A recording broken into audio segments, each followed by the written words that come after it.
Security skill council India limited के द्वारा हजारीबाग जिले के पुलिस अधीक्षक के सहयोग से जिले के 13 थानों में सुरक्षा सैनिकों एवं सुरक्षा पर्यवेक्षकों की बहाली की जाएगी। इस बाबत भर्ती अधिकारी सरगम कुमार सिंह ने बताया कि एसआईएस लिमिटेड सुरक्षा क्षेत्र की विश्वसनीय कंपनी है।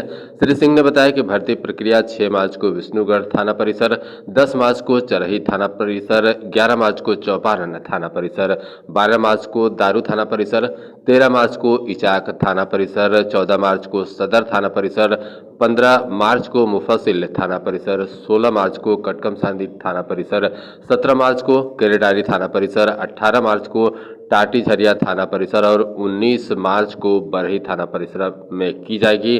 भर्ती के लिए उम्मीदवारों की शैक्षणिक योग्यता 10वीं पास है। उम्र 21 से 37 वर्ष, ऊंचाई कम से कम 167.5 सेंटीमीटर और वजन 56 से 90 किलो होना अनिवार्य है। उम्मीदवार शारीरिक और मानसिक रूप से स्वस्थ होने चाहिए। हजारीबाग से सुनील श्रीवास्तव की रिपोर्ट।